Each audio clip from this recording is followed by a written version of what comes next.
Okie dokie. Third time's a charm, they say. This is my third attempt at this video. So we had a subscriber, Redwood, wanted me to go over some things. Got it wrote down over here. Interior detailing, pre-trips, minor repairs, paperwork. So I want to try to make this as fast as possible. Last one was like a 25-minute video. Went, rambling about this, that, and the other thing. Maybe that's probably the reason why it wouldn't upload. So I use Sprayway glass cleaner for the wood part on the dash and a microfiber cloth right there. That's bigger than that. It's that big. I keep it folded up and stuck behind my steering column over there, because that'll kind of keep the dust out of down yonder in between the dash and the steering column there.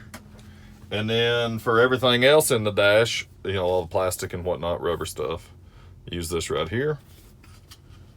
And let me get it. Regular old paper towels. These are cheap ones. Probably run you about 85 cents at the dollar store. They run me $11 at the truck stop. Don't be like me. As soon as I run out of these, I'm going to buy me some good ones. Because these ones, you tear them along the perforated line there. And just a whole bunch of fiber and all this, that, and goes everywhere. And I don't much care for them. Then, got a vacuum cleaner right here. It's got a little brush deal on it. It spins. Pretty handy. Good. It picks up all the debris and whatnot in the carpet. I got carpet front to back instead of having rubber up front or something. Alrighty. And then, here, let me get that vacuum cleaner back. I forgot about this part. So it's got the brush in it. And then this part right here got a little crevice cleaner. You can just stick it down in there and clean the creases in the seats and what have you. It's pretty good, pretty handy. And for the glass, I use, if y'all guys are familiar with those blue shop towels, Scott's, I think they're called. They're kind of soft, the shop towels. Well, they make a brand or a type of towels called, they're Scott's still the same, and they're same color blue, but they say glass on the wrapper. I wish I'd have thought to grab them and show them, but anyways, they got kind of contours, and they're real.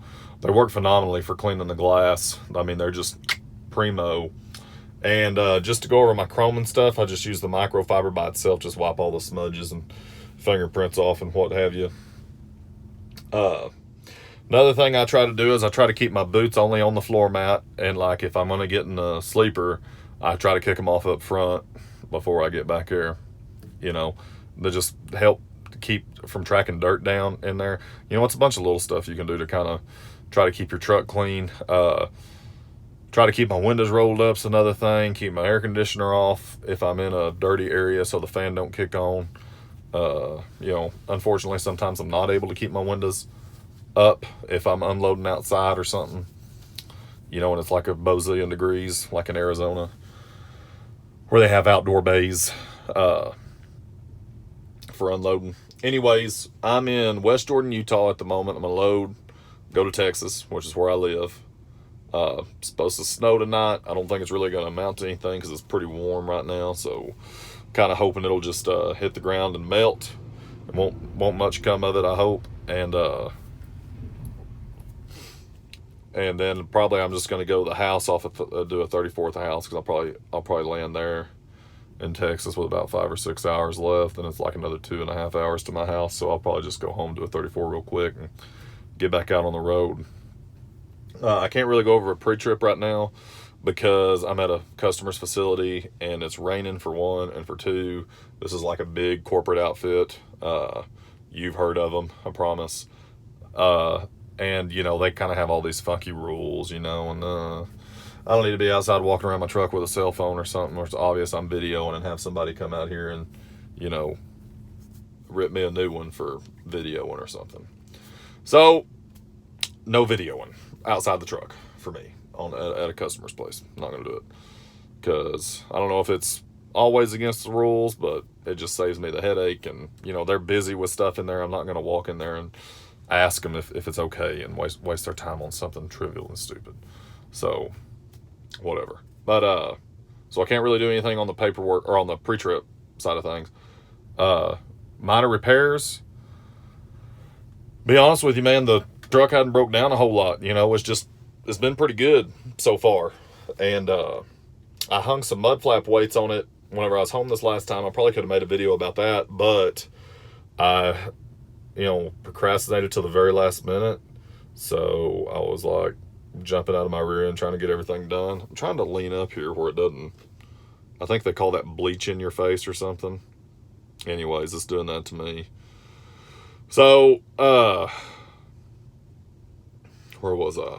Paperwork. As far as paperwork goes, the customer sends me a rate confirmation, and then I have the rate confirmation in my email. I forward that to my company email, from my personal email to my company email. And then my buddy back home, Mosier, call him Mo, he is a flipping lifesaver, man. He bills all my loads for me and everything. Awesome sauce. I mean, I don't know what I'd do without him. Pretty much cook him a steak dinner every time I go home, which, not every time, some of the times, which isn't all that often. That's really all he gets out of it. If anything, I'm getting the better end of the deal than he is. But he takes care of that stuff for me, and I just send back the bill laden, scale ticket, so forth and so on, if there is one. What else? Repairs, paperwork. I got trip sheets. I got a written record of the trip sheet, but the way the light is in the cab on the last video, it was kind of hard to get it to show up on the screen, so we'll save that for another time. Trying to think. I really should have made a list. That way I'm not just sitting here in dead silence trying to think of stuff. So far so good. I think I'm going to get home for a restart, so that's kind of cool whenever that happens, because I'll have like a 6.5 days out roughly, something like that. Kind of depends on how fast these guys load me and how fast they unload me down there. Down there where I'm going, they always take forever, and it is what it is. It's part of it. So hopefully I get home for a restart sooner, that way I can leave back sooner, get back on the road, start making money. I'm not going to go home for 3 or 4 days when I've only been out for 6 days, because you got to make hay when the sun shines. And the sun's shining, not really, it's cloudy and raining, but the proverbial sun is proverbially shining. So whatever, proverbially, not proverbially, proverbially is shining. So if there's work to be done, in other words, I got to do the work. Got to make money, got to stay on top of things, can't get complacent. More profitable with the truck, got to keep the train rolling, so to speak. So that way I don't wind up in a bind like I got into with my old truck, which wasn't because of staying at home too much. Well, it was because of staying at home too much, but the reason I was at home was because the truck was breaking down all the time.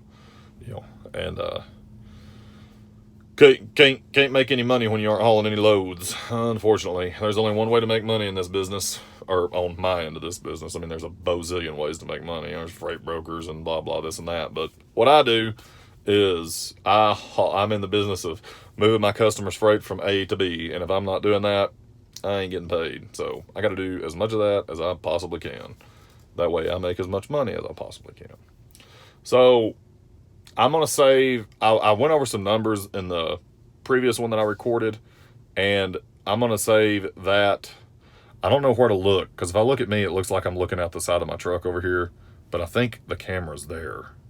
I don't know. I'll just do that. But if I look there, then I can't see. Anyways, so I'm probably going to save that for whenever I get home. Save that for whenever I get home.